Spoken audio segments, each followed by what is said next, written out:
Hey guys, welcome back to the channel. I'm VHaz and this is a bit of a different video. This is part of my new series, it's the History of Porsche series. And you're probably wondering why I'm doing Porsche. This is history, when I could have been doing something like Ferrari, Lamborghini, Mercedes, Bugatti, BMW. But I chose Porsche because I find it the most interesting. I'm not saying that I won't be doing the other car companies previously mentioned in the future, because I probably will. But I thought I'd start with Porsche. So, yeah, stay tuned. And don't forget to watch my other videos after you've watched this one, of course. So, you're probably wondering, what's the first Porsche? You're probably wondering maybe it was the 911. Well, you hear about it so much, it's pretty much the only one Porsche makes. It isn't, but I'm trying to get a point across that it wasn't the 911. The 911 was not a first Porsche, because the first Porsche wasn't even a Porsche. It was a Beetle, a Volkswagen Beetle. And if we go back to the previous slide, you look at the front, at the wheel arches and stuff, you can kind of see the resemblance in the 911 that we have displayed on the screen.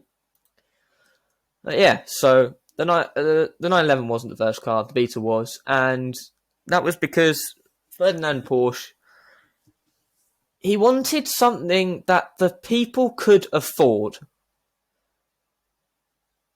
And that resulted in the Beetle.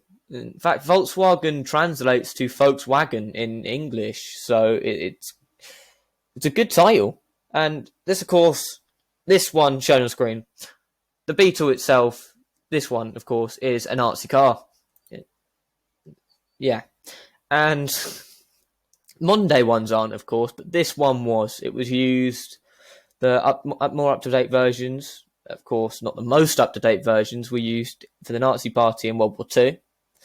And they were used for just the members of it and stuff. And it was a good car, to be fair. For that time, it was a good car. Of course, this variant, not this variant. And it's a piece of history, really. Without it, they would never have had some of the cars we see to know and love today. And in fact, the first Porsche with the Porsche name was this one here, Type 64. It had the same engine as the Beetle. It was essentially the Beetle. Its wheel arches look the same. Just the only difference is the aerodynamics and the fact that this one on screen was a race car.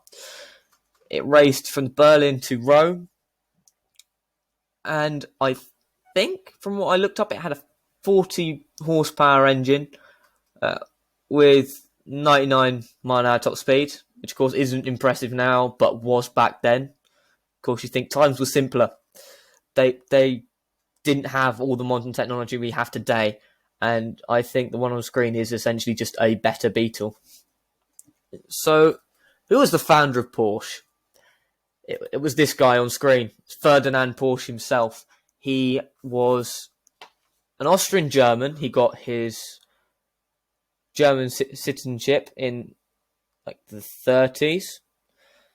Yeah, where he created the Volkswagen. And he's most well known for creating the first gasoline electric hybrid. But he also worked for Mercedes-Benz, and he created the SS/the SSK. Yeah, that was some of his most well-known cars. He was a member of the Nazis. You can probably see the swastika badged on his overcoat thing. And he was also a member of the SS.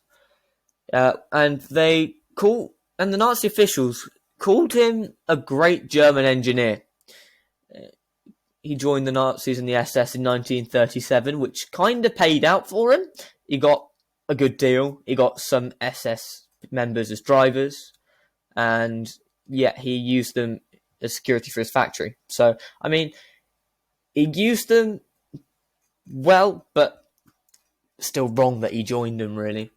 But it did come to bite him in the bum in 1945, where he and his son, Ferry Porsche, who we might cover in a later video, of course, in the another installment of the History of Porsche series that I'm currently doing. He was arrested in 1945 with his son, and his son was freed after 6 months. Ferdinand Porsche himself died in 1951, and yeah, but he was working on the Beetle in France, so I mean, it all paid out in the end. I mean, it's kind of good that he got arrested because he was, well, war crimes. Yeah, the 50s paid off as well. This is a 1950s Porsche 718. It has a 5-speed manual gearbox. Its engine was a Type 547. It was a 1.5 litre mid-engine. It had 142 horsepower, and it raced in the 24 Hours of Le Mans, where it sadly crashed it had an accident. It failed to finish. This was in 1957. If it won, that would have been awesome, but it just didn't. And so I guess that wraps up today's video. I hope you enjoyed. Don't forget to like and subscribe. Leave a comment if I may have got any facts wrong. I'm always happy to learn from my mistakes. And yeah, go watch if you enjoyed this one, you're going to enjoy my video on the Ferrari F40. If you just go on the channel, you'll find it there. Yeah. So next week, another video. Probably be covering a BMW of sorts, maybe a Mercedes 300 SL. So, I don't know. I'll surprise you. Well, hope you enjoyed. I've been V8 Chaz. See you next time.